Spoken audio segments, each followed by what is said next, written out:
Laidą pristato Medicinos diagnostikos ir gydymo centras. Atidumas gydo. Laidą pristato žemų kainų parduotuvė visai šeimai. Asorti.lt. Atėjus šiltajam metų sezonui, į gatves išlindo birbiantis motociklai, o paskui juos ir motoroleriai. Pastarųjų dažni vairuotojai, paaugliai ir jaunimas. Ką turėtų žinoti tėvai ir jų vaikai apie šias transporto priemonės ir saugų važiavimą jomis?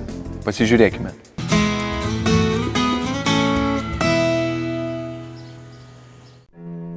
Atėjus vasarai, gatvėse padaugėja paauglių, vairuojančių motorolerius ar mopedus. Todėl automobilių vairuotojai turėtų būti pasiruošę, kad kelyje gali susidurti su nepatyrusiais ir ne visiškai pasirengusiais eismo transporto dalyviais, šalia kurių reikia būti ypač atsargiems. Vaikas 13, 15, 16 metų, jis neturi teisių.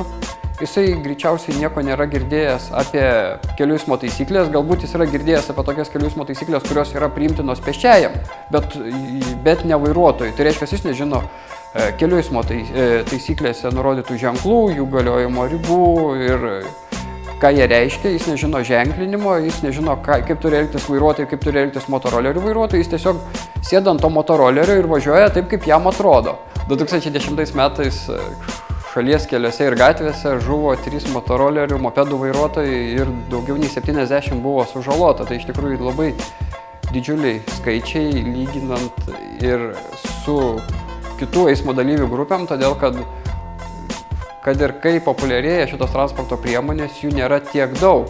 Tai reiškia, iš mažo kiekio šitų transporto priemonių tiek daug nukentėjusio. Ir dažniausiai tai būna nepilnamečiai arba iki 20 metų žmonės. Remiantis statistiką, 2010-aisiais įvyko 11 eismo įvykių, kurių metu nukentėjo mopedų vairuotojai vaikai. Įgyti teisę vairuoti mopedą leidžiama nuo 15 metų. Vaikam ypatingai iki 15 metų tikrai jisai nėra būtinas tas motoroleris. Galbūt po 18 metų, kai jie pradeda važinėti į paskaitas, ar dar kažkur su poreikis, ar jie ten pradeda dirbti, gal tada tai yra kasdieniniam poreikiam tenkinti ir mažiau kuro eikvojanti transporto priemonė galbūt tai yra naudinga. Bet kitais atvejais tik tai dėl pramogos ir dėl gebėjimų vairuoti stokos tai yra perteklinis dalykas. Ir galbūt reikėtų geriau nupirkti dviratį. Nuo dviračio minimo jisai būtų ir sveikesnis.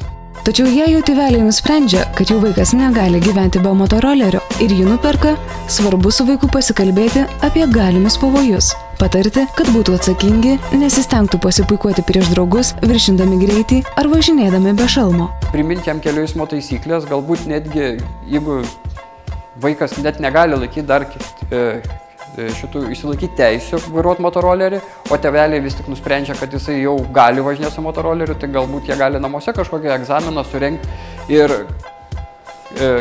pratestuoti, ar tikrai tas vaikas žino kelių eismo taisyklės. Sekantis dalykas, tai tėveliai turėtų pasirūpinti ir šito motorolerio saugumu, jo techninė būklė, nes dažnai tėveliai negali nupirkti naujo motorolerio, o perka panaudotą, atvežtą iš kitų šalių. Tai vis tik turėtų pasižiūrėti, ar tikrai yra prieky ir gale žibintai, ar jie veikiantis, koks yra padangų protektorių gylis, ar iš vis jos normaliai pripūstos, ar galų gale tas motoroleris buvęs sudaužytas, ar prieš tai kažkaip tais kitaip sugadintas, ar jis yra tikrai tvarkingai sutaisytas. Pagrindinės mopedų eismo įvykių priežastys yra netinkamas greitis, saugaus atstumo tarp transporto priemonių nesilaikymas ir eismo pirmenybės nepaisymas. Už padarytus paauglių pažeidimus bausti nėra paprasta. Jie turėtų būti baudžiami, bet problemos yra tokios, kad jie, vienas dalykas, labai greitai važinėja ir kartais juos sugauti yra ganėtinai sudėtinga. Bet to su jeigu policininkas turbūt bandytų vytis jos automobiliu, tai būtų labai sudėtinga, nes su motoroleriu tu gali visada įsukti kažkokį tai kiemą, pravažiuoti pro kažkokį tai promą ar dar kažkur, kur su automobiliu nepravažiuosi, o pėsčiom turbūt nepavysi. Jie gali iš bet kur atsirasti.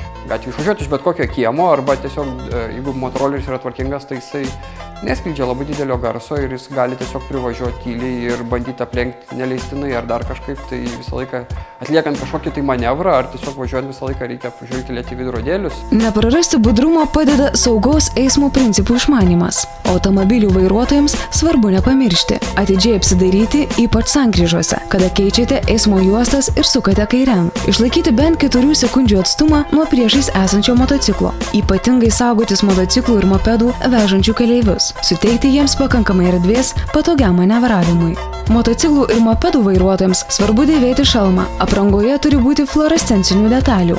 Eismo juostoje rasti tokią poziciją, kuri leistų jūs lengvai pastebėti. Taip pat prisiminkite, kad jūsų transporto priemonė manevruoja kitaip, kai vežate keleivį. Ir būtinai praneškite apie savo ketinimus. Visada naudokite posūkio rodyklės ir kitus signalus.